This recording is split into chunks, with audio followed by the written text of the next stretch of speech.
AFED is an acronym, Association for Formidable Educational Development. We started since 1999 and to date. When you talk about space that the association currently occupies, we started in Lagos, and we are in the entire state, the south, and the southeast, in the southwest. We are in some part of the north, in Abuja, in Plateau, in Kaduna, in Kanu, in some other states of the north. And as I speak with you, as at the last reliable data in Lagos to start with, we have over 6,000 schools in Lagos alone, and we have well close to 1 million children in Lagos alone in these local schools. Excellent, and it paints a fantastic picture for us to look into going further. Let me get to Hamzat Lawal, who is with Connected Development, Chief Executive. Hamzat, how does your work on Connected Development intersect with the education sector? So Connected Development is Africa's leading civil society organization that empowers marginalized communities with access to information. And we do this by creating platforms for informed debate between government and the people. Most importantly, holding government to account on public spending using our social accountability movement called Follow the Money. So Follow the Money tries to answer where funds are coming from, where they're going to, but most importantly, how judiciously these funds are being utilized, particularly at the grassroots. And we'll focus on basic education, basic healthcare, and access to water, sanitation, and hygiene. On education, what we do is we undertake needs assessment of the gaps in various communities in terms of education.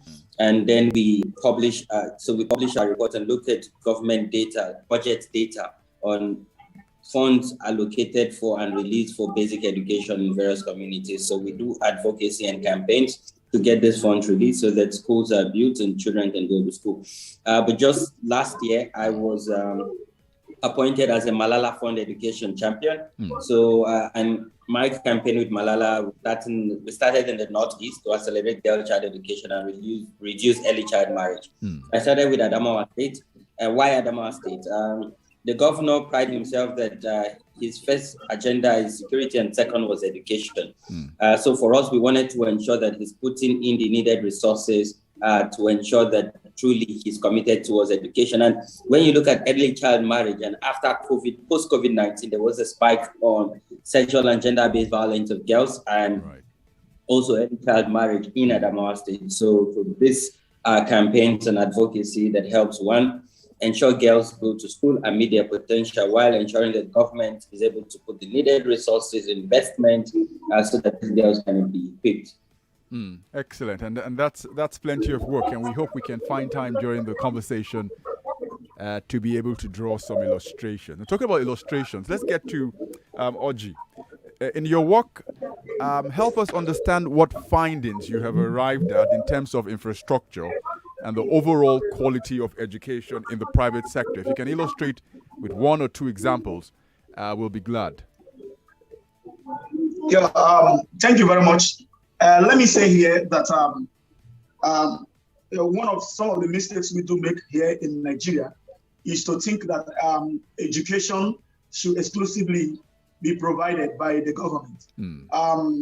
Looking at what resources that are available to the government at different levels, it is actually very difficult for any government to actually provide entire educational services that this nation needs to actually become a better place. Let me say here clearly, when it comes to issues of infrastructure and the need and the reason for low-cost private schools, you will agree with me that Nigerian government is battling with myriad of issues, ranging from hospitals, schools, and other things, and would hardly have enough funds that could be channeled towards education. You will also agree with me that almost every yearly budget targeted at education have never been fully utilized. That's another different topic for another day. But be it as it may, the challenges in education sector in terms of infrastructure is quite enormous, very, very enormous. And of course, that is also one of the guiding principles around the policy issues across states. When they keep telling you local schools are substandard schools, we keep asking questions. But we want to thank God for some of the research work conducted by DFID through DPIN, a program anchored by British government, another one conducted by Edorin. Some of these researches have shown that actually school buildings are not reason for better learning. And in that regard, test was conducted. And of course, I make bold to say it here, that our children were discovered to be doing better in terms of numeracy and literacy. But that is not to say that we are not giving attention to infrastructure. Lagos State, for example, are building beautiful buildings. But I must tell you, we've been able to get the attention of the current governor.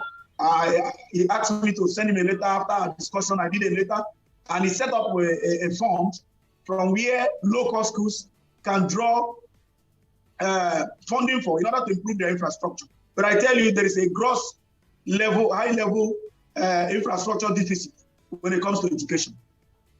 Absolutely, a massive deficit, and we'll come back and talk some more about what's happening in the private sector. Let's speak with Hamzat on this one. I'm sure when Rotimi comes in at the top of the hour, we can look at the big picture and then have an idea of how serious the problem is, Hamzat, when you look at the problems facing the public sector, where schools are either not sufficient or overcrowded, the shortage of teachers.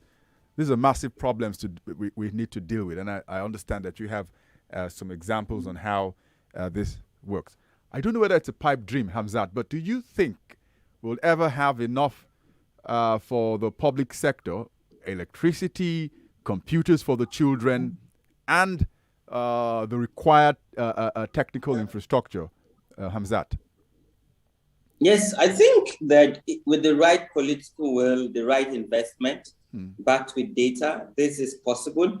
So when you look at education, it started deteriorating around the late 80s and early 90s.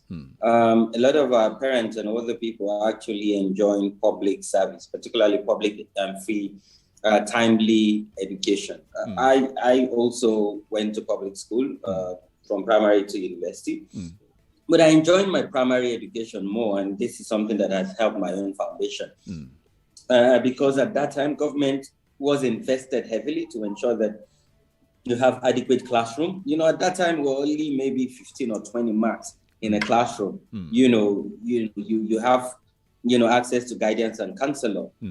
Teachers are assigned to specific numbers of pupils in the school. But right now, it's sad. Right now, you have a classroom full of about 200 children and just maybe one teacher. And how can one teacher provide all the needed educational support and transferring of knowledge and learnings to over 1,000 to over 200 pupils in a classroom?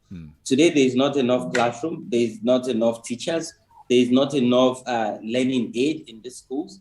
And maybe I should give a few examples. So in Kaduna State, for instance, we tracked over 3 billion naira of basic education spending.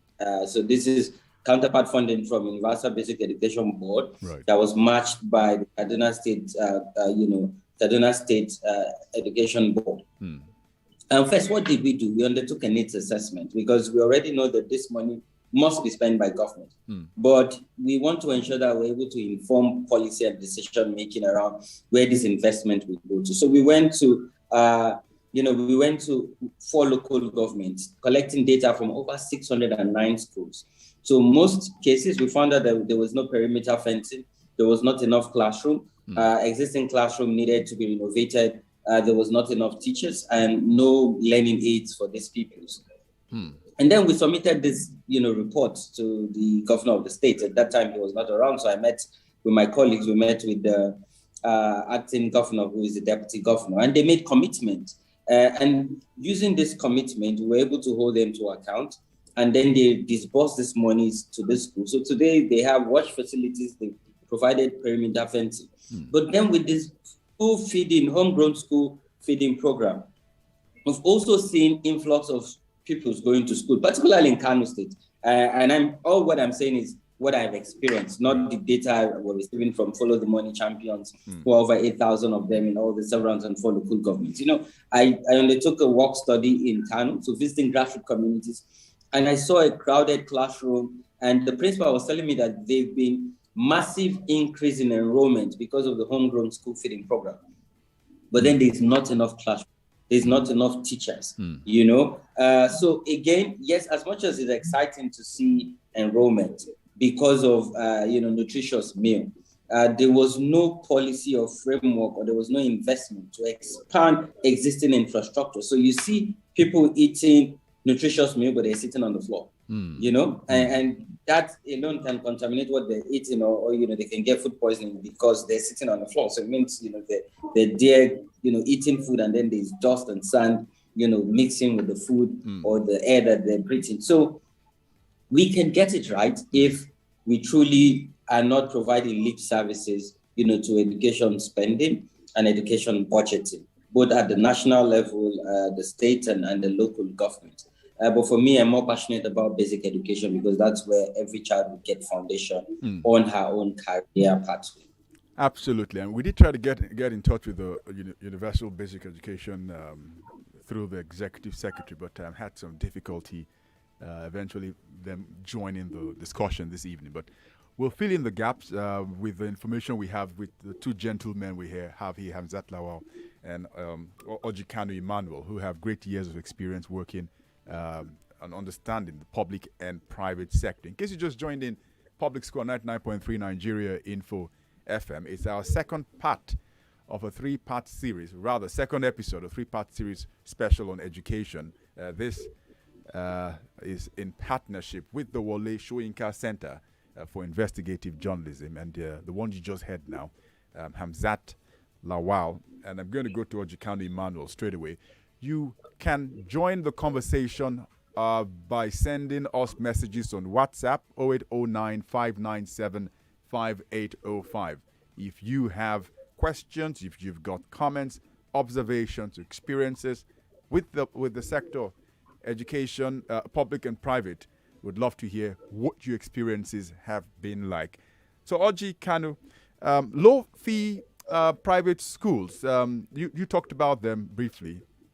But help us understand if they are able to provide computers, have electricity for the children in the classrooms, since the public schools are having such a difficult time making those facilities available. Yeah, thank you very much. When we set out in mind to go into this project, we are very much aware the difficulties in Nigeria in getting some of this kind of thing done. But we also know that in trying to achieve anything that is great, you must have to start very small sometime. And a local school is what it stands for. And of course, somebody will ask, what is the definition of local school? In 2015, DFID through DPIN program tried to define what local school looks like. Averagely, that same year, a research work was conducted to see how much government spends on each child that goes to a public school. It was discovered at that year that a government spends about 39,000 per annum for every child that attends a public school. And on that note, it was discovered that most local schools were collecting less than 39,000 per annum from parents and low households, low-income households. And it was agreed from that survey that a fee being paid between 25,000 and low in Nigeria in that year was considered low cost. And of course, with things and economic dynamics, that would have changed over time. Since as last year, we were talking about 50,000 and low, still considered as low cost fee. Yes, don't forget, in some of our schools, we still collect as low as 5,000 per term, which means about 15,000 per annum. And then, if that is the only major source of income, it will be difficult to meet all necessary needs that a school will actually need to run in its full potential. But notwithstanding, we've been able to leverage on some partners across Europe. We have partnership with some organizations that make some of this possible. Just late last year, EDU is an NGO that partnered with us to provide tablets across our school to enable the children to have access to digital system. So, and apart from that, we also have access to internet via partnership too. Currently, we are working with an NGO that intend to provide solar power.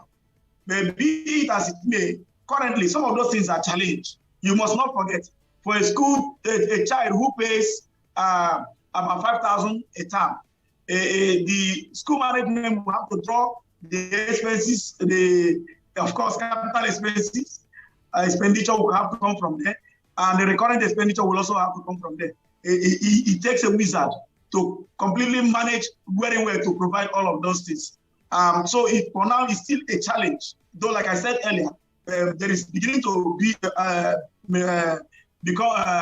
there's beginning to see reasons why they should accept low-cost private school as a solution to the out-of-school children across Nigeria. And on that note, some of the governors beginning to accept partnership. I have started example using the Lagos State government, who has set up a fund we call the Lagos State Employment Trust Fund. And our schools have access. As I speak to you, majority of the people have accessed 4 million, 5 million, 3 million, depending on their niche. And they have to pay that in 3 years' time, just at a single-digit interest rate. There is this agreement that government have seen that there is a space being occupied and filled by the local school. Right. So what we are working towards is to ensuring that there's partnership in terms of infrastructural improvement in these schools. Absolutely. Thank you very much, Orji, Kanu, Emmanuel. Let me get to you, Hamzat. Rotmi will give us qualitative analysis in terms of the numbers and see which is more strongly correlated with the problem of education in this country. But Hamzat, maybe you stay with the with the qualitative. Rotmi will deal with the quantitative, I meant.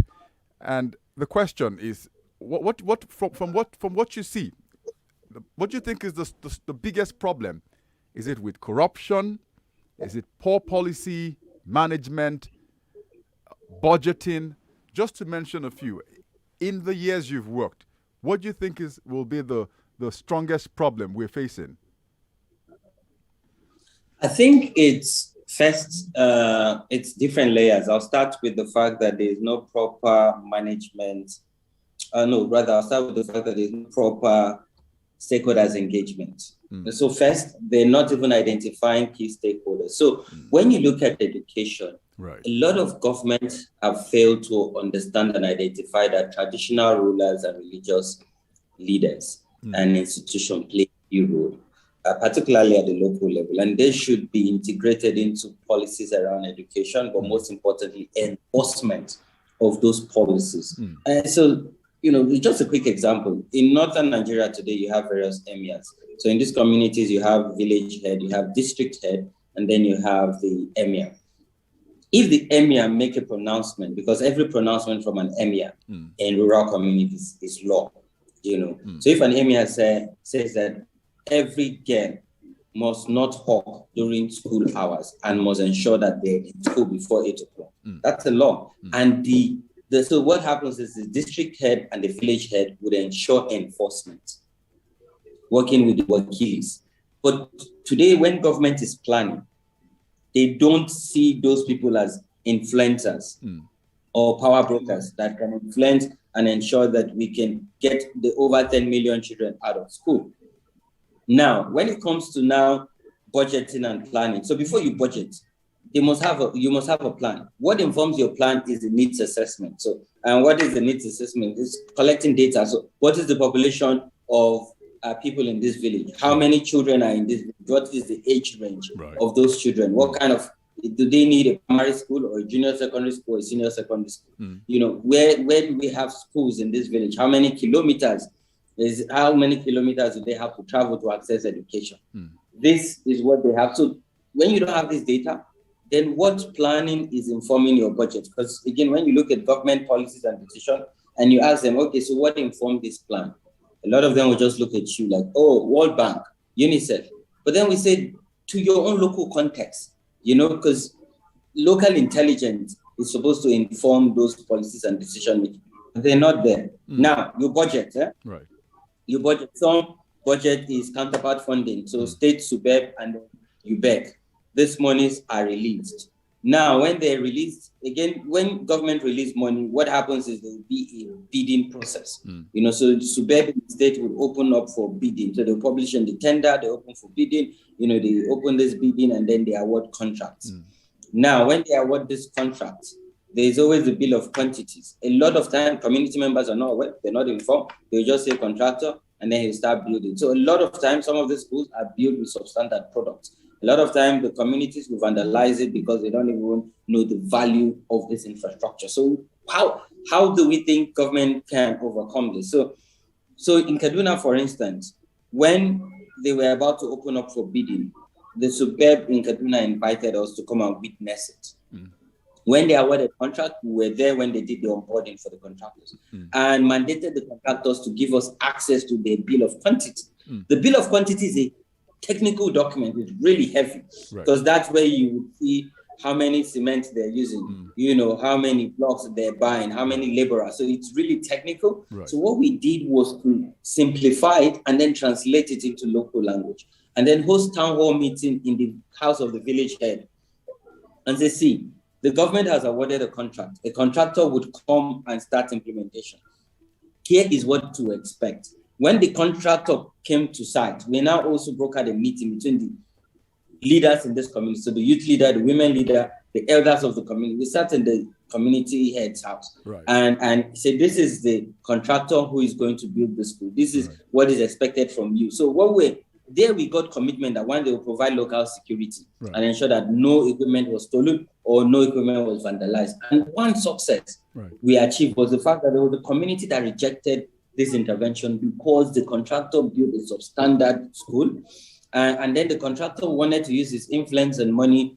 And then he arrested the youth leader because the youth leader led a protest and said, we're not going to accept this school because Follow the Money has told us that, these are the equipment or these are the materials you're supposed to use. But what you've put together is only going to last a few years. It's not going to last us that much. So, and then the youth leader got arrested, but we got involved and we petitioned, the commissioner of police. And then the governor got involved and compelled the contractor to go back, remove the substandard materials and use the standard materials. So again, and that's one aspect. But then there's a chain of corruption.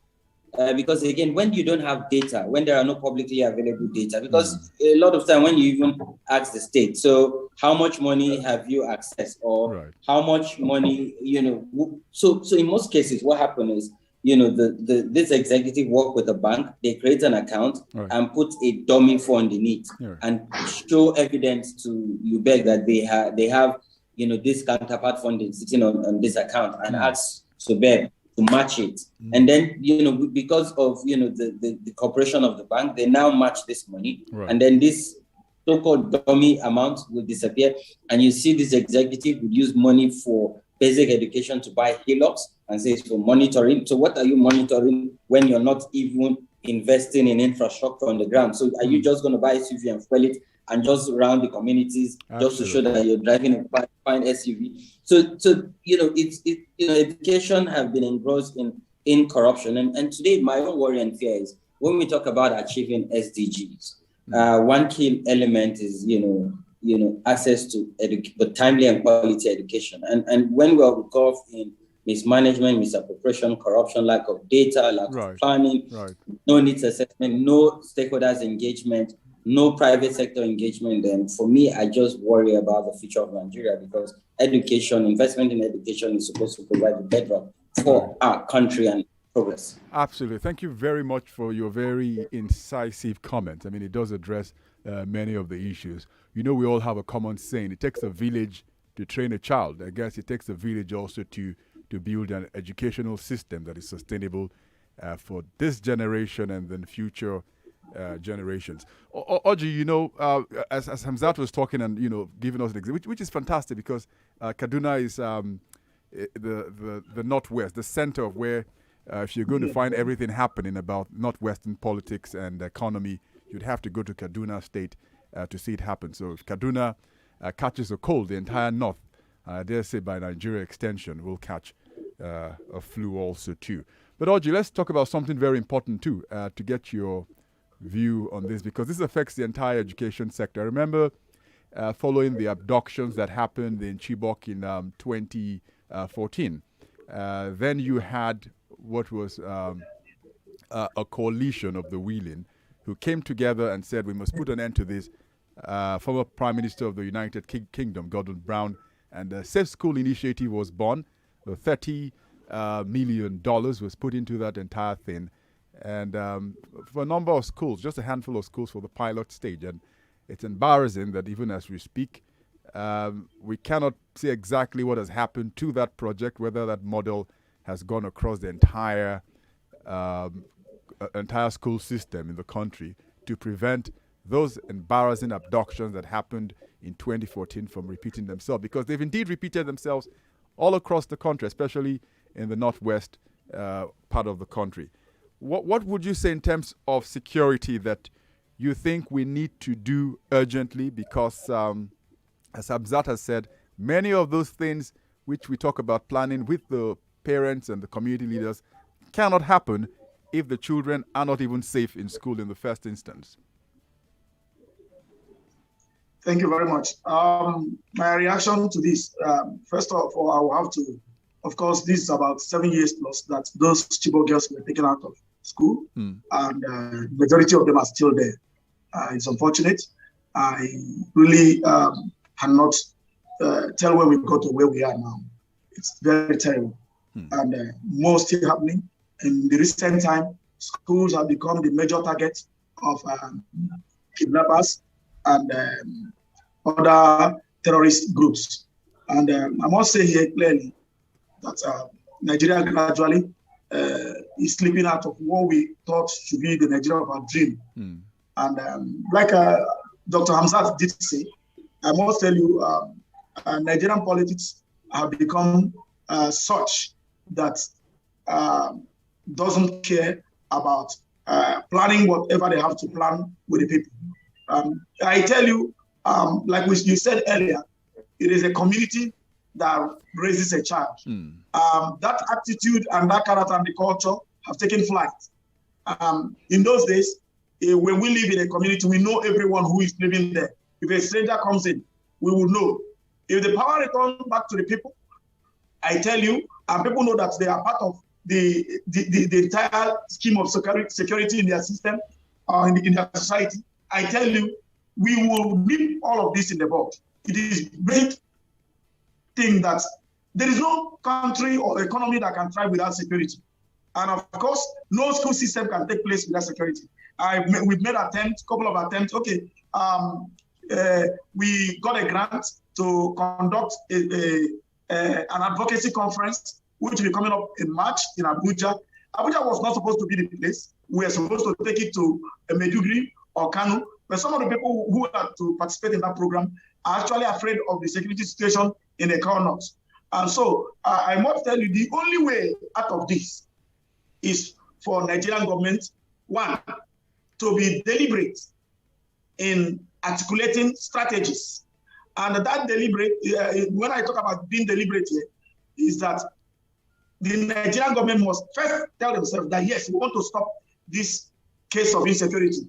And because we have also seen cases where some military ranks and file has been infiltrated, where issues need to be nipped on the bud, we have failed. Is it because we are lacking intelligence, or is it because we are lacking forces? No, but there is an issue among those who are saddled with the responsibility of securing lives and property in Nigeria.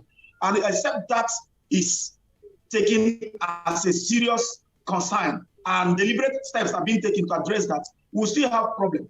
And again, except there are plans that include stakeholders, you cannot plan the security of a particular community without putting into consideration those who are the royal fathers, the emirs, the chiefs, the obas, the obis, who actually knows who comes into their community.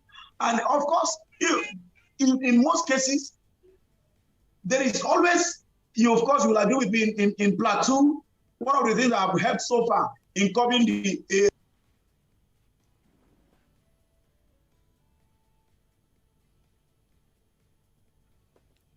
Are you still there, Orji? Looks like we lost your audio connection there. All right, we'll get back to Orji. All right. Right, Orji. We lost your connection at some point, which was when you were talking about the Plateau situation. So maybe you go over that point again. Yeah, I was saying a clear scenario here is that Plateau and Benue were actually very strong areas for militancy and other high-level insecurity. But because of the involvement of the locals, who decided on their own to say, of course, you heard about the Joint Task Force, who decided to say, yes, we know ourselves in this community. If a stranger comes in, we should be able to identify one. And actually, they've been able to curb that incidences to a very dearest minimum, except in few cases where those ranks and file are also infiltrated. But I tell you, those areas with the forces they were coming with, they were supposed to have leveled up that place. But because of the involvement of the locals, and of course, which the security groups identified with, we've been able to reduce such incidences. Absolutely. And the same question will go for Dr. Hamzat Lawal here too. I mean, all of us here, and even our parents' generations, never saw the education sector in terms of how insecurity threatens its very foundation this bad. I mean, I cannot imagine. Probably would have read about it in books, but never thought that our children, or any Nigerian child would have to go through the horrendous cauldron of fear they have to go to in schools in this country. Help us understand. We're in urgent need of solutions. We have very little time because the children's childhood is being snatched away from them in our very before. Dr. Lawal. So schools are meant to be safe spaces. I remember when we were younger, so even if there's issues in the house, a lot of my friends look forward to coming to school because that's where they can truly be themselves. And that's where they can get support from the community, because school is a community and it's meant to be a safe space. But it's just sad and unfortunate. And see, not everything has to do with the solution, has to do with money. So government came up with the Safe School Initiative. But up to date, no one can actually account for the $30 million, how this money were spent for the Safe School Initiative. I visited some of the schools that were attacked and had to be closed forcefully in the Northeast, just because, they were a target, which is also sad because school is not supposed to be a target. And of course, we've seen the impact of, be it kidnapping or, be it insurgency or be it banditry in school. So today, a lot of parents don't even have confidence. They say, it's better they keep their kids at home rather than, allowing them to go to school. And then they get kidnapped, and then government would abandon us, and we have to go and sell our properties as poor people to go and pay, for ransom. So for me, again, is how are we able to work with the locals? My brother said, before now, in every community, when there's a stranger, we know because this person does not look like us or does not speak like us and does not live within our community. So, but how are we working with locals and their leaders to gather local intelligence? And for me, I think there's this lack of trust. So today, a lot of people will not come forward even if they have information because they feel they're going to get victimized or because look at how government handled the whistleblower policy. People blew whistle, but then some of them were victimized. Some of them had to even go into hiding because government was not able to protect, their identity. So again, for me, I believe we need to find a way to rebuild trust where we don't see everything as a militarized solution, but rather, identify key stakeholders, work with them, rebuild trust with community members, and continue to have a joint task force effort that is both civilian contributed and military contributed. But so for me, again, is that accountability, but building trust to ensure that we can also achieve, fiscal transparency, accountability, and utilizing resources going into safe school initiative. But then again, first thing is government has to come clear and tell us how did they spend $30 million for safe school initiative when schools are not safe and schools have now become a target. Absolutely, and very well said. Thank you very much, Hamzat Lawal, Chief Executive, Connected Development, and Orji Kanu Emmanuel, Association for Formidable Educational Development. And these are our resource persons' second episode of our three-part series on education. Earlier this week, International Day for Education was observed, and there's still the data. Rotimi Sankore will help us with the top of the hour, the new data, where we can have a look at the big picture analysis of where we are also too.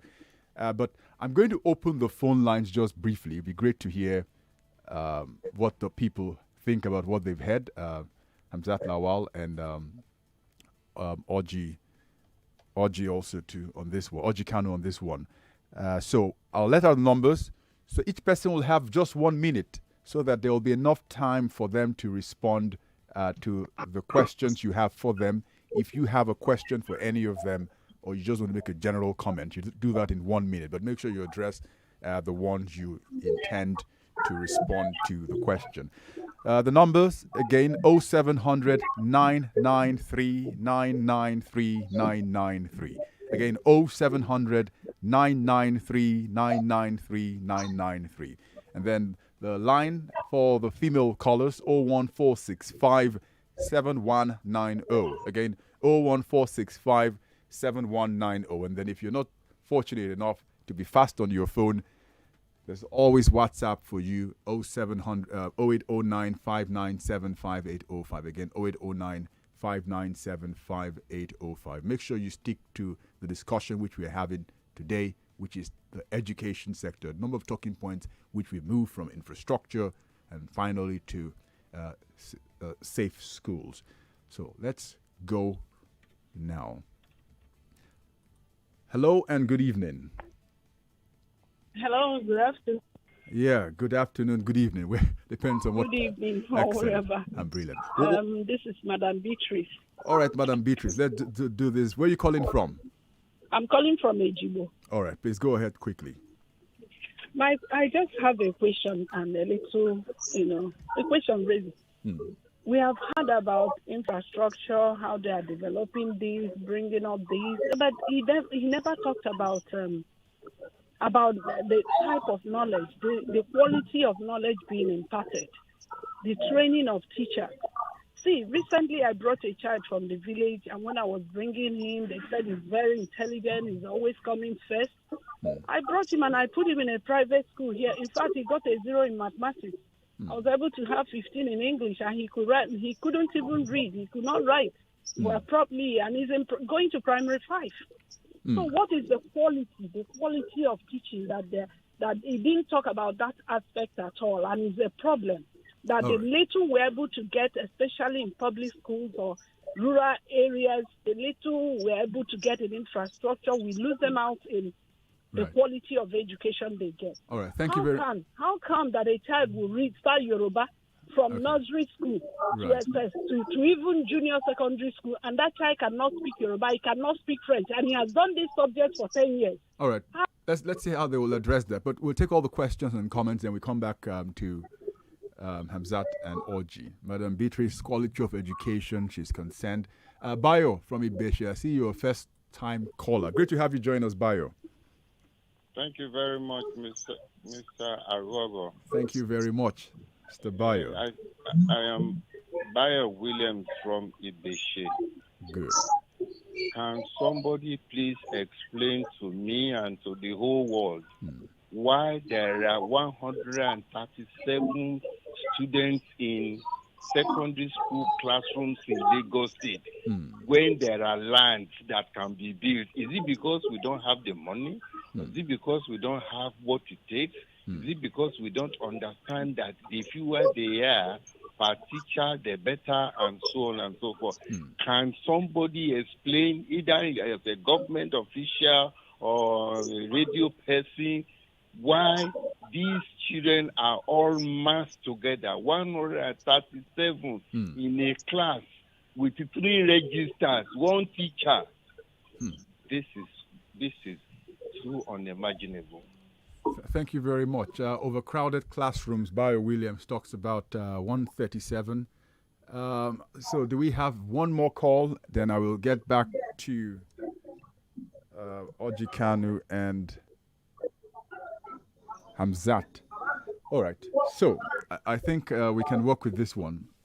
Quality of education and teachers. Who will want to go with this one? Or you could both go. Let's see who goes. Do you want to go first? Okay. Let me speak briefly on the quality of education. Okay. Sincerely, we are challenged in that area too, and especially in the public sector. I'm from the private.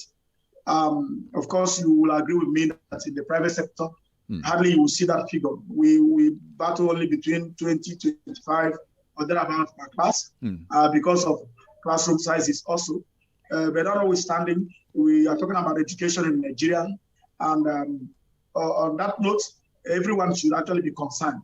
But let me also say here that efforts are being made. I know, draw an example from Ogun State, from Kaduna State, from Lagos State, and even from Edo State.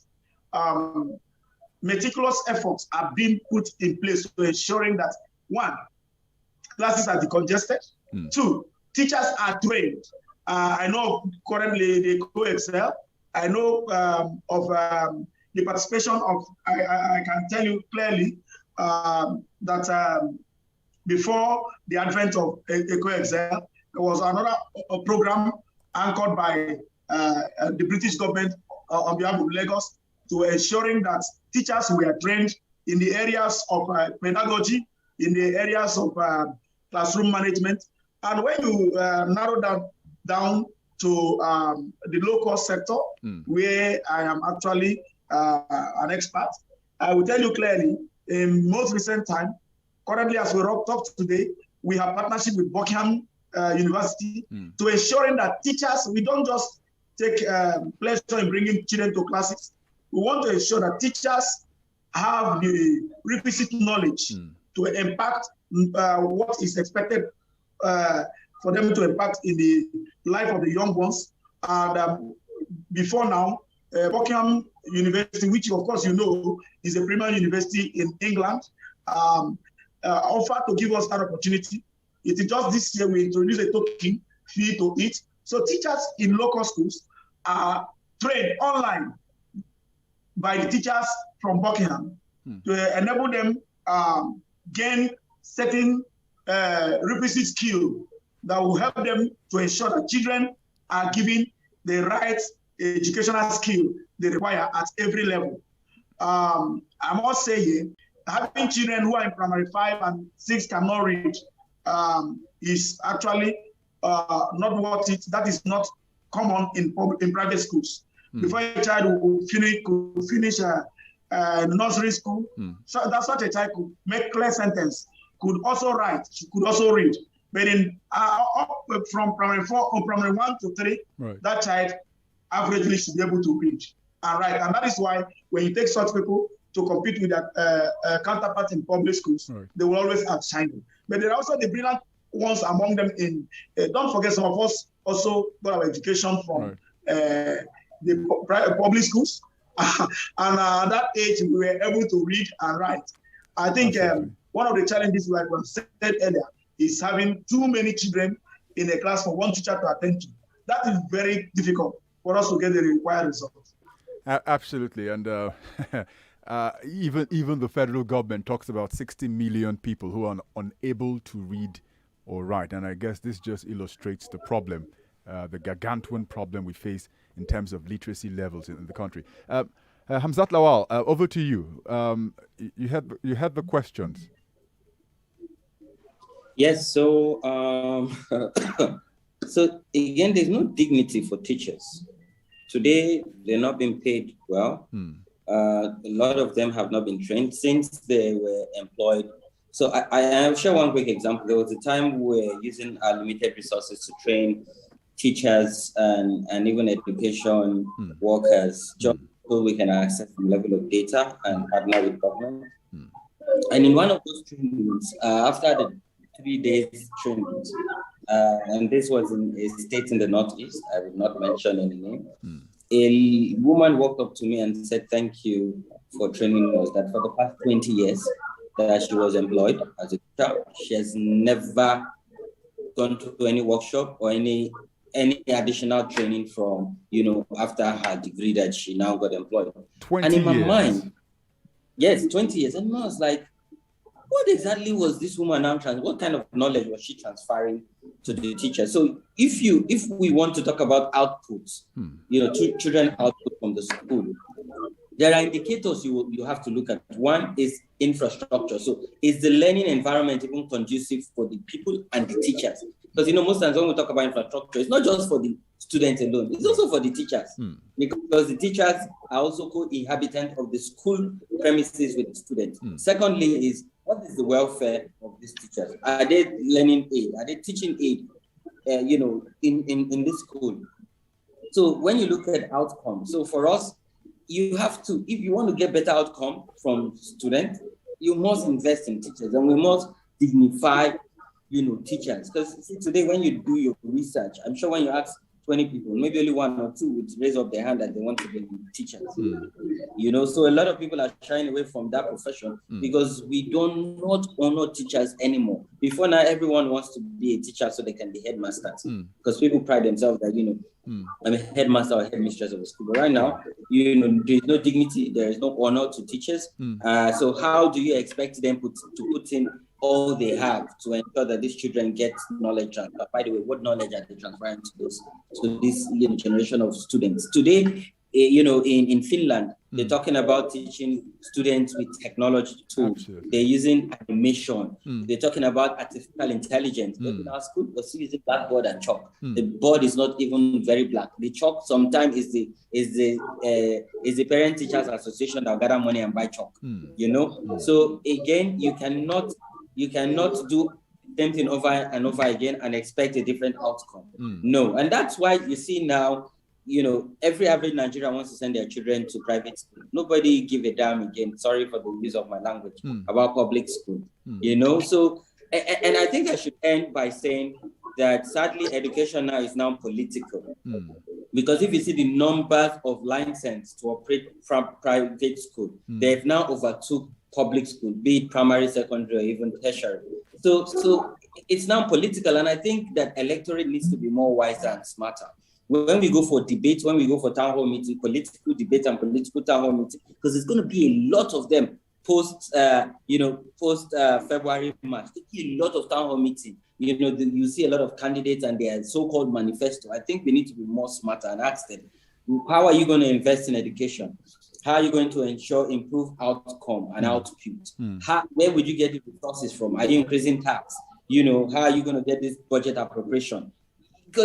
And from this response, we can be able to sieve out and know what their priorities are and how we can hold them to account after election. Because really right now it's political. And I think we need to get to a point where we need to amend our laws that if we're a public official, so when I say public, either appointed or elected, your children should not go to private school or study abroad. If the president's children, the minister, the heads of NPA, various parastatals, the governors, their commissioners, if their children go to public school, I bet you that those schools will have the best state-of-the-art infrastructure, security, and learning outcomes. But if they continue to go to private school, then I think at some point we'll just tell ourselves probably we should just shut down all the public schools and let all the private schools and pay all our savings to get a good education or a decent education for our children. While other countries, education is literally free, and they get even better outcome than even the so-called private schools that some of our children go to. Absolutely. And then they can feel the pain where it pinches. And what you say, I guess, answers the question. Bawo from Ikorodu was, well, more like comments. I don't understand the English the gentleman is speaking in that studio. I guess all of us he's referring to. Let me rephrase. Is his child going to a public school? Why can't he put his child there? And what is his government putting in place to make things better? Leave teacher training first. Leave AI first. The little basics the government is failing woefully. Classrooms are a mess. Teachers aren't paid well. They ought to be earning more than bankers, if not equal. Children don't have a dedicated BRT, which means public mass transport system to get them around town. What have we done to put this in place? Thank you very much for your comments. But we're out of time. And this discussion is a rolling conversation. The scale of the problem means we can't touch and go. We have to be on it if we want to see a better country going forward. Thank you very much again, Orji Kanu Emmanuel, President Association for Formidable Educational Development. Well, thank you for having me. Thank you very much. And it's been a privilege. Absolutely, and great privilege. And Hamzat Lawal, Chief Executive, Connected Development, thank you very much for joining the conversation too. Well, thank you very much for having me, and great to learn from Orji and have this brilliant conversation. Thank you. Thank you. Thank you, Dr. Hamzat. All right. We'll touch bases with them again, and hope that the picture is a lot better the next time we have the conversations with Orji Kanu as well as Dr. Hamzat Lawal. Don't forget, this is just one half of a big show around the education sector, the second episode of a 3-part series, which is in partnership with the Wale Soyinka Center for Investigative Journalism. In the next hour, Rotimi Sankore will join the conversation, and there we can talk about the big picture analysis. This week, the International Day for Education was observed worldwide. Nigeria, one of several countries which came together in 2017, I think, to have that day marked. So, go on a quick break. When we come back, we talk some more. 99.3 Nigeria Info. Let's talk.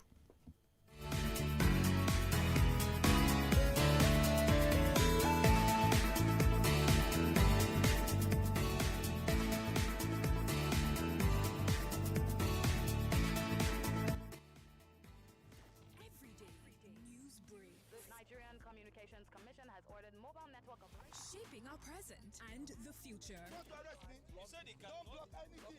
vast majority of men and women of the police force are hardworking and diligent in performing their duties. Policies and its makers. I have been crying out. What is there in our time now is that the cost of government is too much. Community and the dwellers. Stop playing the ostrich. I came here now and the officers are saying I cannot exercise my rights. We bring them all to you. The news on Nigeria Info. Top of the hour, every hour. Nigeria Info News. Let's talk. Information at its peak. This is 99.3 Nigeria Info. I'm listening. It's 5 o'clock.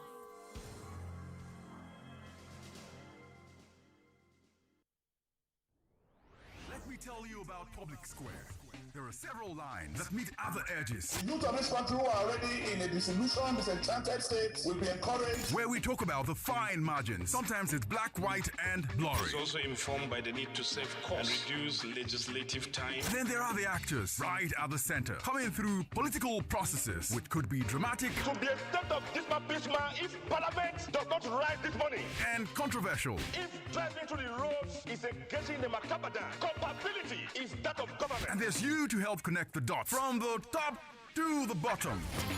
Join Rotimi Sankore and Arogo Obo at the Public Square every Friday from 4 p.m. to 6 p.m.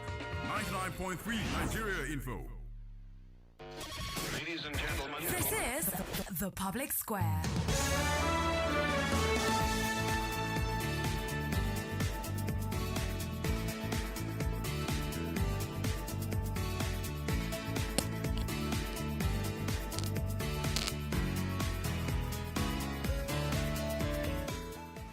right, welcome back. It's just 1 minute gone past 5, and I'm sure many of you making your way home. It's been a busy week, and fog everywhere. It appears that this isn't the Hamatan, but it is the Hamatan in January. Maybe it's climate change affecting the way we see things. But in case you just joined the Public Square, it's your number one political development show in town, and Rotimi Sankore has joined the conversation. This is the second of a three-part series. On education, and we're doing this in partnership with the Wale Soyinka Center for Investigative Journalism. Don't forget, you can always join the conversation on social media at Public Square NG, at Nigeria Info FM, at Rotimi Sankore, at Awogo Obo. Any of these handles will get your comments, your questions. We'll take it live once we get them. And also WhatsApp 0809 597 5805. And at some point, we'll throw open the gates of the square so you can come in and have your own say, your 50 kobo. Rotimi. Hello, how are you? Brilliant. Excellent. And so we have our work cut out, at least one half, Rotimi. Yes, I mean, great discussion by the two colleagues from Connected Development and AFED. Good to hear the work they are doing, Hamzi and Orji. On this second half, we promised last week that on this second half, we will bring you the latest data following the International Day of Development on Education. My apologies. Following the International Day on Education, which held on the 24th, on Monday. Right. And this new data is not looking good at all. If you follow me on Twitter at Rotimi Sankore, you would have seen some of the data going on. And today, two data sets especially are in the promos for the program. And I must emphasize that the data maps you will be looking at, or you are looking at if you are on Twitter, are from the Bureau of Statistics. So it tells you that this same information is also in the hands of the government. So without much ado, let's get into it. Let's commence. And I've seen also the data Rotimi is referring to, and it is indeed troubling. But it does make a lot of sense when you throw in all the things we've been talking about all these years, all these months, not just from us, but from partners like Orji and Dr. Lawal, that indeed we are not far from the truth.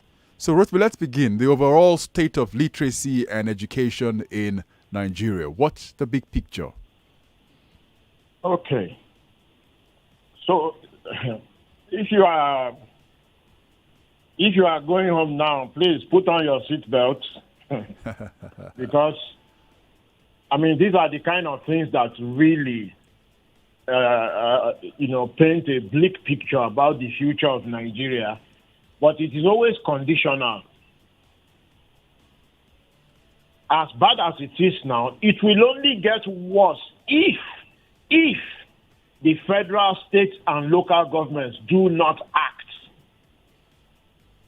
So, as we say in the data community, demography is destiny unless a policy and budget interventions are made to improve the situation. So, what is the general picture for literacy and education in Nigeria, basic literacy, primary and secondary? So, first, it is important to note, and you may have heard me say this before, there are 60 million adults in Nigeria that cannot read or write. 60 million. This is roughly the population of UK or France, almost twice the population of Canada, and more than the population of every other country in Africa except 5. There are 55 countries in Africa. And the 60 million unable to read or write is more than 50 individual countries in Africa except Ethiopia, South Africa, Democratic Republic of Congo. And including Nigeria itself. So, government tells us there are 10 million children out of school. The correct data, as restated on the International Day of Education by UNESCO and UNICEF, is 13 million. Again, if you follow me on Twitter, you would have seen me tweeting about it. The correct figure from UNESCO and UNICEF, children out of school, is 13 million. Government says they reduced it by 3 million in the past period of COVID, which any reasonable person should doubt what they have said. So, 13 million children out of school on the way to becoming adults that cannot read and write. If you add that to the 60 million adults that can't read and write, that is 73 million that cannot read and write. 73 million. Not far from half the number, half the population of the country. Now, if you want to break it down by what we call geopolitical zone in Nigeria, you will start to see the links with insecurity. So, across the northeast and northwest, over 40% of males are unable to read and write, cannot read and write. To be specific, if you want the figures again, look at my Twitter handle. It's been tweeted in the promo. In northwest Nigeria, 40.7% of males in northwest cannot read and write. In the northeast, it is 49.3. Almost 50% of males cannot read and write. In the north central, it is 26.8% that cannot read and write. In the southeast, 13.2% of males cannot read and write. In the southwest, 11.3% of males cannot read and write. And in the southwest, where we are now, 10.8% of males cannot read and write. Again, let me underline, this is data from the Nigeria Bureau of Statistics. If you are looking at the data map now on social media, this is data from the Bureau of Statistics. So, the government has it in hand. Okay. So, that is for males. You will start to understand now the factors contributing to the insurgency in the northeast and northwest. But for females, the figure is worse because of negative cultural or religious practices that discriminate against girls and women. So, in the northwest, 70.9% of females 15 to 49 years old cannot read or write. 70.9% in the northwest. In the northeast, it is 68.2%. In north central, 50.4%. In southeast, 20.4%. South, 20.9%. Southwest, 19.3%. So that gives you an overview of literacy and education by geopolitical zone, and the links with underdevelopment.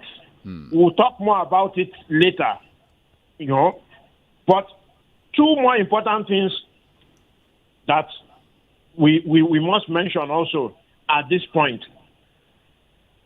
7.5 million children are born in Nigeria every year. 7.5 million. Out of the 7.5 million, only 5 million start primary school. 2.5 million don't start. So that is wahala loading already. Right. Of the 5 million that start primary school, by the time you get to secondary school and WAEC, there are only roughly 1.5 million left. Translating to percentage, roughly 70% of children that start primary school in Nigeria do not transit to secondary or finish secondary.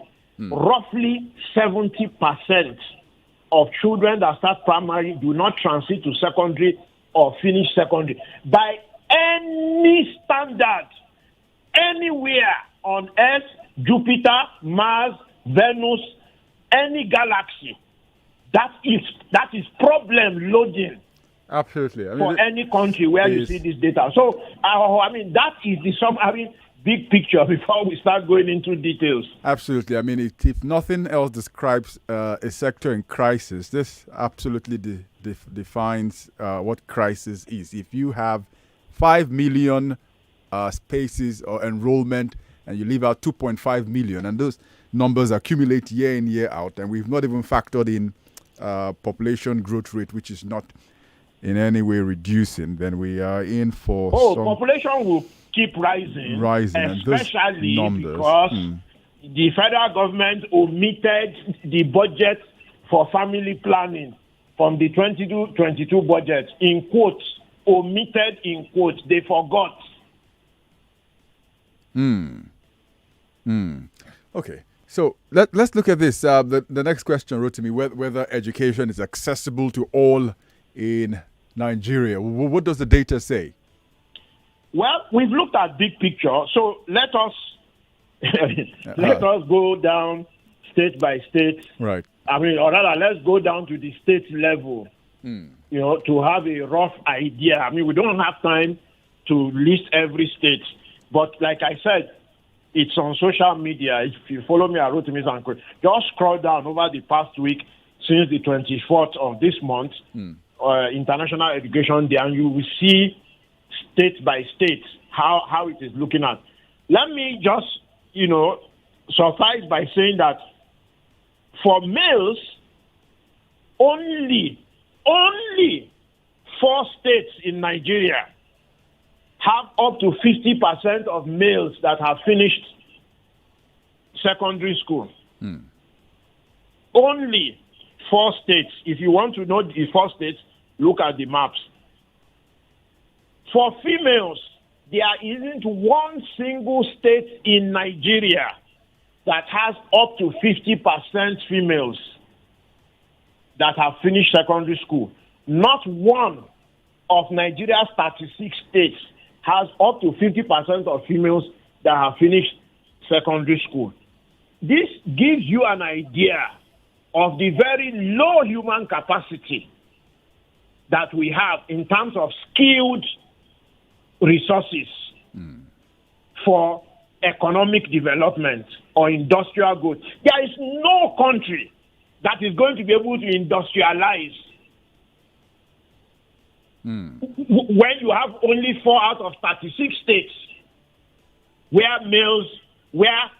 up to 50% of males have finished secondary school and none for females. No country can industrialize on that basis. And certainly it tells you that the insecurity is going to increase exponentially going forward year by year. So, that also gives you an idea of what it is like, at secondary level, which is where, you can start to say, maybe we are getting, we are making some progress. it is also important to underline that the female education data is often proxy data. That is, in other words, from that, you can understand the levels of things like forced child marriage, adolescent pregnancy, imposed adolescent pregnancy, fertility rate, maternal and child mortality, and most importantly, gender-based poverty and inequality. Because the problem is dual. The problem is that on the one hand, in communities and societies, girls and women are not encouraged to go to school because what is described as the patriarchy sees girls and women as commodities, not to be educated. Now, if you have a situation in which this is backed by government, in other words, the government is not going out of its way to protect and uphold the rights of girls and women to education, to say every girl in the country must be free to go to school, and any social practice that obstructs their access to school will not be tolerated by the government at local, state, and federal government. And none of those tiers of government is saying so. So that is why you have this wicked absurdity, this, crime against humanity, of which in geopolitical zones, 70% of girls and women cannot read and write, condemning them to a life of poverty and suffering, and their children also. In other words, future generations. So that gives us some flavor of what the situation is like, bitter flavor. Again, not enough time to go through every map because the data sets are 12 data maps. Right. And we don't have time to go through them, line by line. Please let me thank the colleagues at Africa Development Information, at AfriDev Info, and at the Africa Center for Development Journalism for the kind work producing the data maps. Absolutely. And those data maps also help us understand better what are the prospects for stability, peace, and security, as well as for the economy, Rotimi. So let's distill where you begin from in terms of what those maps and those gaps are showing us. Yeah, so, let's go back to the cannot read or write. Right. So, let's take a contemporary issue. Yesterday, the president was to go to Zamfara State on solidarity visits for the increasing bandit attacks. He went to Sokoto, successfully launched a cement factory, and then there was an announcement that due to bad weather conditions, the president could not proceed to Zamfara. That may well be the case. Don't forget that we're in Hamatan. But just look at social media and see the reactions from people to the newspaper reports. Many people are thinking, they told Baba that those bandits may be waiting. And he decided, or his security decided, that he should not proceed. That is the belief amongst many people, if you glance at social media. Now, why Zamfara State? Okay. Now, that is where the data comes in again. If you have not seen the data, I urge you, have a look at it. Why is Zamfara one of the states most affected by banditry and all other such activities? Because Zamfara is one of the worst performing states in terms of education. In Zamfara State, 60% of girls and women cannot read or write. 77.2% of males in Zamfara cannot read or write. For secondary school education, only 16% of males in Zamfara have completed secondary school. 16%. And for females, only 9.8% of females have completed secondary. In other words, for males in Zamfara, the outstanding majority, roughly 80% of males in Zamfara, roughly 80% have not been to or have not completed secondary school. Roughly 80%. And for girls and women, roughly 90% have not completed or gone to secondary school. How is that state still existing? On an economic basis, the state has no future. It has no human capacity even to run the civil service. It has no capacity to plan, to organize for its own future with that amount of illiteracy there. And of course, you can see that the bandits have a deep reserve from which to draw recruits on an almost unending basis. So when the governor of Zamfara comes out and declares and says that he is calling on the military to declare war on the bandits so that they can be eliminated once and for all, I mean, you are thinking, what is going through this man's mind? Because on the current trajectory, that's roughly 80% of his state. And the governor of Zamfara, you may have heard me say before, was once the commissioner of youth, he was once the commissioner of rural development, he was once the commissioner of local government.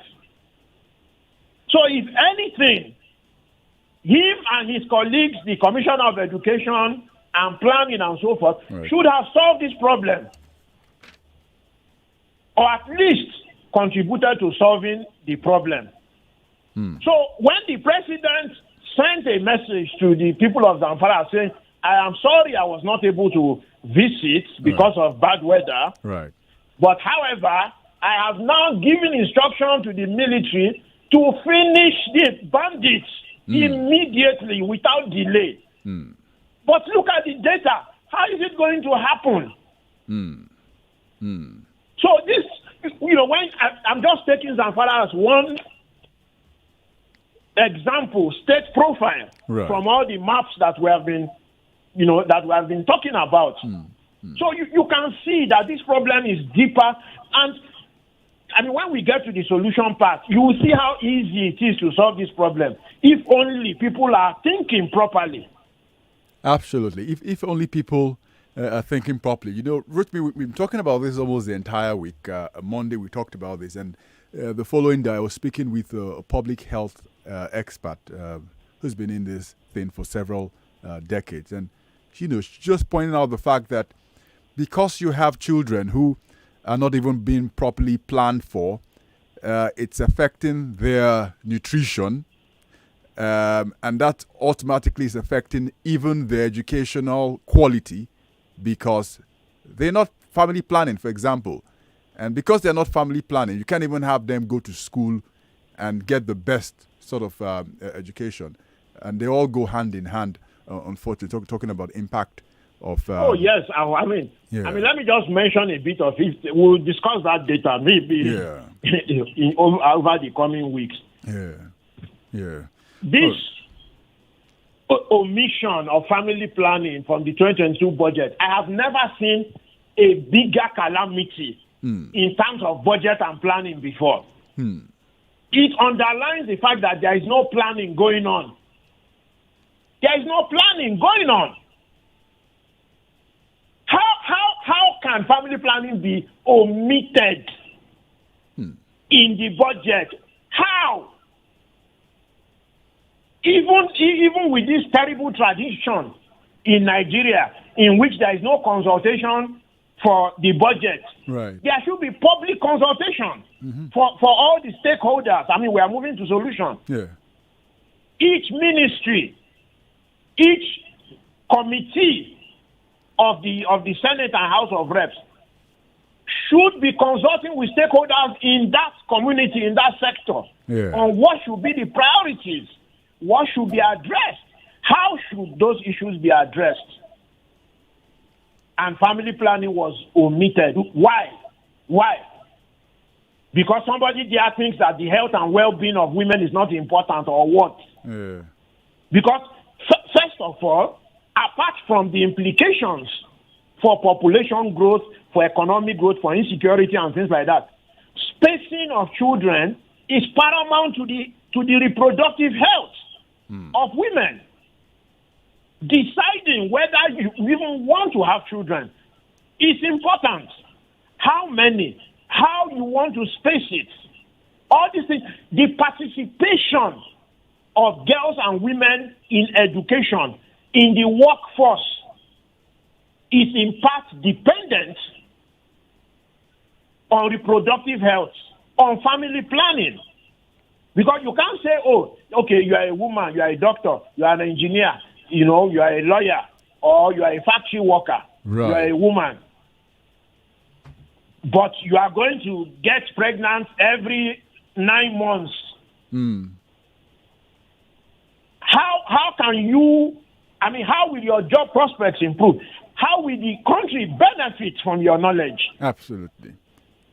And ties directly, Rotimi, with the nutrition deficiency we're seeing, because if they're not being planned in and out, you're going to have children whose cognitive and everything is affected.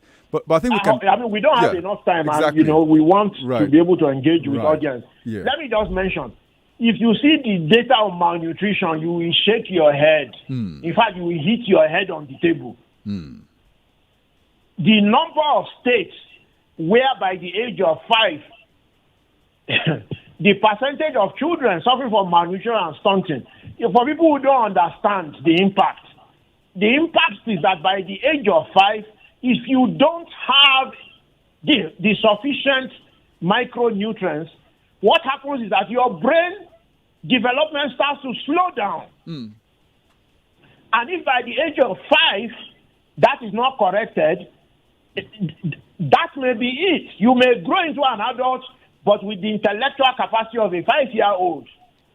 If anybody says anything to you that involves more than 3 or 4 sentences, you don't know what to do. You can't process it. You can't process it, and therefore you can't learn. Therefore you can't hold a job down. Therefore you can't contribute to economy and society. It has huge implications. Massive. And talking of implications, Rotimi, we can get over to the solutions now, because we don't get swallowed in the problems as they continue to grow if they're left unattended. Yes, and may I just mention that, of course, if one man has brought 30 or 32 children into the world, the chances that malnutrition and hunger will be high. Right. You just do the math yourself. They all can't be members of the National Assembly who can boast that they have 28 children and say that. That honorable is completely out of his mind. In fact, he's a dishonorable fellow.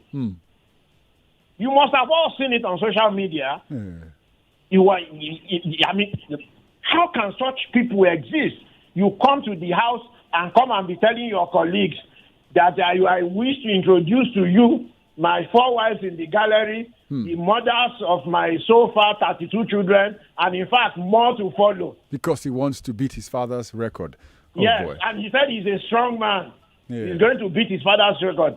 Not surprisingly, when they were going for the break, the speaker, Gbadabia Miller, said, gentlemen and ladies, I wish you happy break, and for those of you that have 32 children, this is an opportunity to go and try and get to know them better.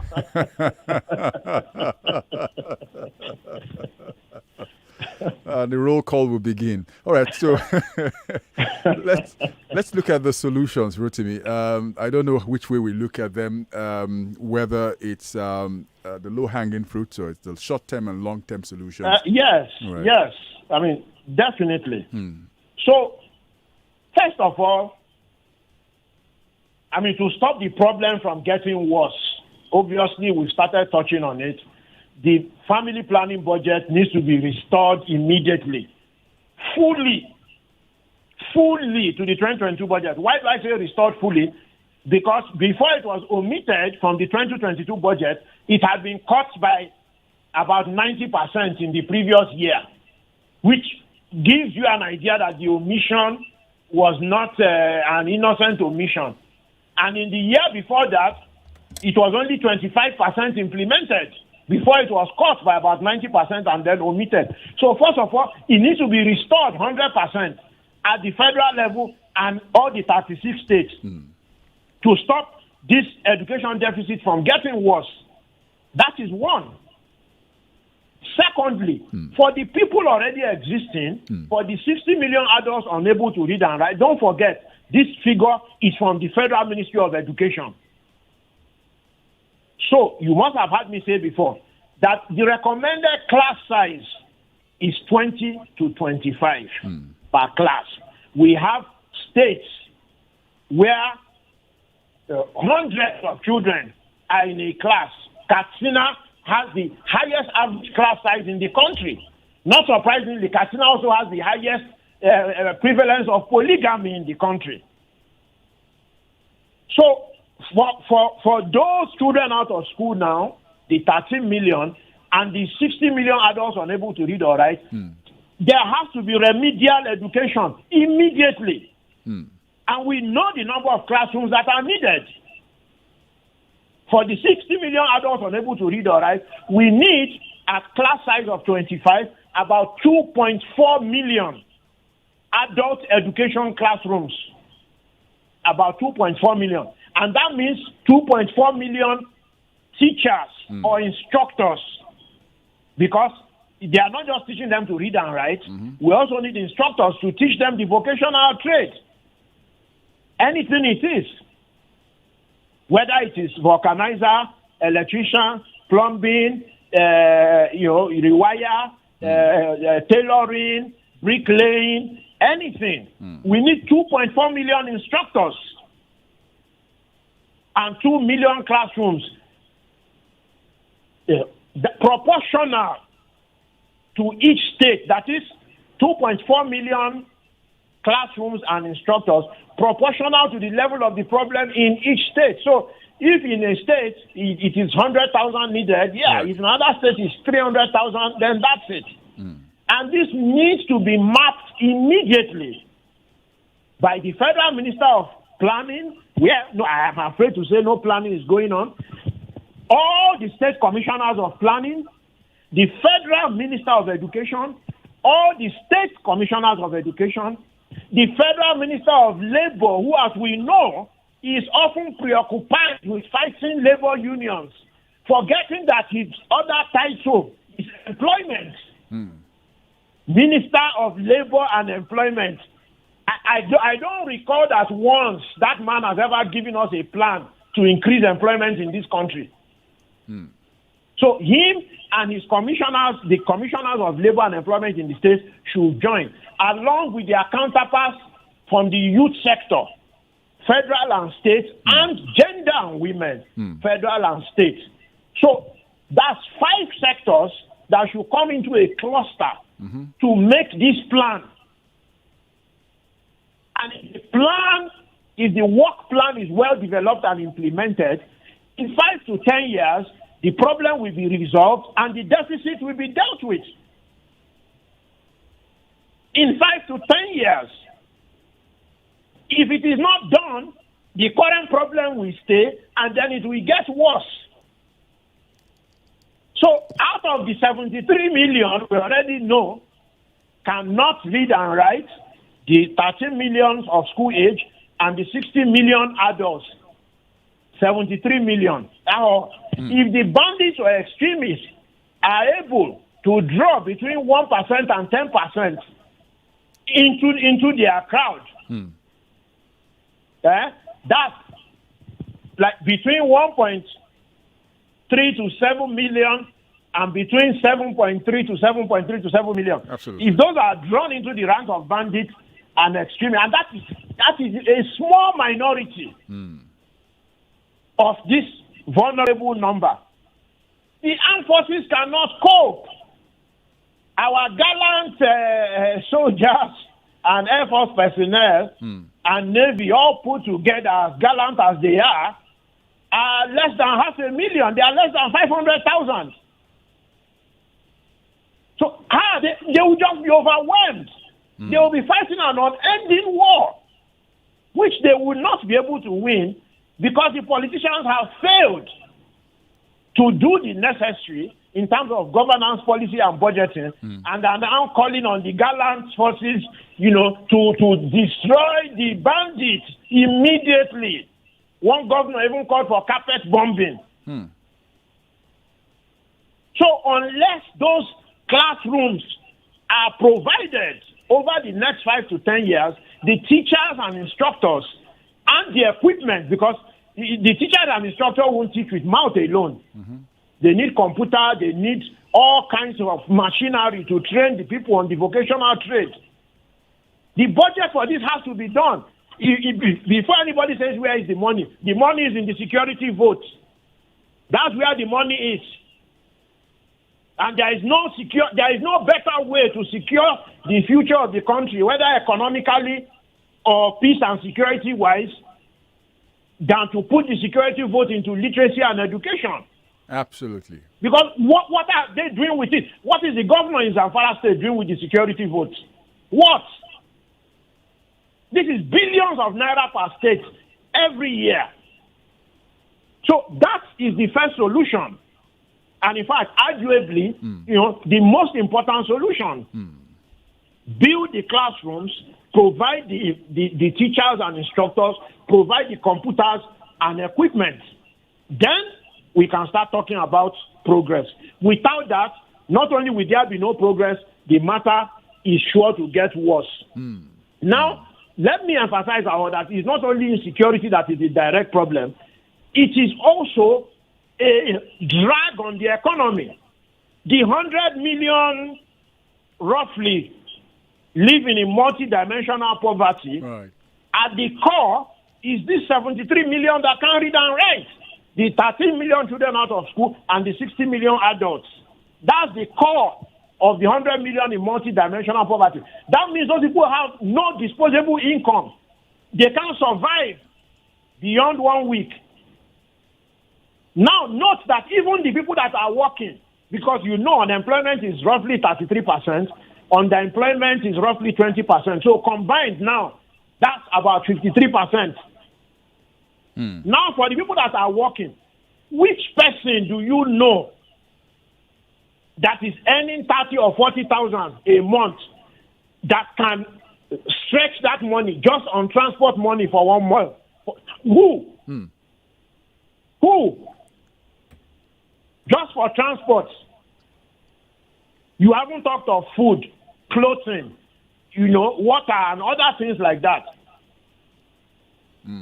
So when you talk of people living in poverty, it includes people that are working, people that are trying their best. They are not lazy at all. They are doing their best. The country is failing them. Their states are failing them. So ensuring that the economy grows also means that people need to be trained and educated. Why is it that in underdeveloped countries like Nigeria, if you are in quote a poor person, but your child has outstanding intellectual ability, the possibility of becoming an engineer, for instance, your child cannot proceed because the country has failed to provide education for your child. Everybody has seen that school in Lagos where the children were standing in water up to their knee, ragged children. They first sang national anthem. I just put my head in my hand like this. Hey, standing inside muddy water. Arise, O compatriots, Nigeria's call obey. Inside muddy water, up to their knee. They finished that one. I pledge to Nigeria, my country, to be faithful, loyal, and honest. Inside muddy water, up to their knee, in ragged clothes. Mm. No, I mean, this is too sad. Too sad, Rotimi. Too sad. So the state, and that school is in Lagos, so not in Zamfara. So the state and local government and the federal government need to step up. I mean, by the way, everybody must have heard by now that last Friday there was a clash between two gangs of Agbero in Idumota. If you followed up on the story, you will start to understand more where all these figures are going. Some people think the solution is to ban the transport union. The transport union is not the problem. It is the social composition of the transport union. The fact that gangs are now affiliated with the transport union, knee-jerk reaction, ban the transport union. What happened to the gangs? What happened to the boys? Nothing. They are still there. They only leverage the transport union to take ticket money from every commercial driver or any keke or kada. That's how they make their living. If you ban the transport union there, what happens? They turn on the people in the area. Absolutely. So Rotimi, you have to solve the problem, not just surface something. I mean, let me mention something quickly before we go to the audience. Okay. The Lagos State government says they have some trains now for the train in Lagos. Okay, that's good progress. If you look at the pinned tweets on the program handle at Public Square NG, it is us talking to the current Lagos governor when he was campaigning last time, and he was telling us about his team. And the transport one, okay, he has made good. He's delivering the train. He has made good. But law of unintended consequences. If the vocational training is not done for the Agbero and Co., when the train replaces the buses and there is less ticket money for the Agbero, where are the Agbero going to turn to? Heaven help you if you come down from the train at 10:30 at night, you are carrying your briefcase and trekking home from work. And they have not been able to get ticket money from any bus during the day. Or the ticket income fell from 5 million a day to 500,000 a day because of the train. If that happens, it's lack of planning. I hope they are listening now. So they can go and build the vocational schools quick now. Before that one happens, then they call on Commissioner of Police. You two will turn up there with men. We are going to secure the station. In fact, no crime will happen here henceforth. All the criminals should be aware that Lagos is not good for it. Where are they going to go? Absolutely. I mean, these are questions and answers, they say, blowing in the wind. Let's go to the phone lines now. We're opening the square for everyone to come in to have their say. Everyone's just got 1 minute, please. 1 minute, you have your contribution, questions, inquiries. Put it out there. Number to call, 0700 993 993 993. Again, 0700 993 993 993. The female-only line, 01465 7190. Again, 01465 7190. Then on WhatsApp, 0809 597 5805. Again, 0809 597 5805. And on social media, you can drop the comments also too. We will take them. So let's go. Hello and good evening. Hello and good evening. All right, sorry about that. Do call back. Hello and good evening. Yeah, Chief Obo. Great to have you join us, Chief Christopher. Maku. Marku Shi, please go ahead. Yalla. Sarotimi, good evening, sir. Hello, Chris. Yeah, thank you very much. When you were preparing the solution, explaining what to do, I just cast my mind back to the visit of the president to Kaduna State. Sir, did you hear that each local government donated 10 million? Hello, sir. Yeah, we hear you. We hear you, They Christopher. donated 10 million each for special security. Like all these things Sarotimi has been explaining. If they have all those things in place, do you think they will spend this 10 million from each local government to secure the president? Like I always say, to be a good leader, you have to be a good listener. But it's a pity that all these things Sarotimi have been doing this for ages. They are not listening. How come they are not listening to do all those things Sarotimi has been explaining? Thank you, my brother. All right. Thank you very much, Christopher. Always a pleasure. Hello and good evening. Great to have you. What's your name, please, sir? This is Mr. Frank. I'm calling you from Ojo Alaba. Mr. Frank from Ojo Alaba. Please go ahead. Yes. I want to use my 1 minute very well. Please go ahead. Me, I tell Uncle Rotimi that me, I jealous him. That's number one. Number two, why is it that we have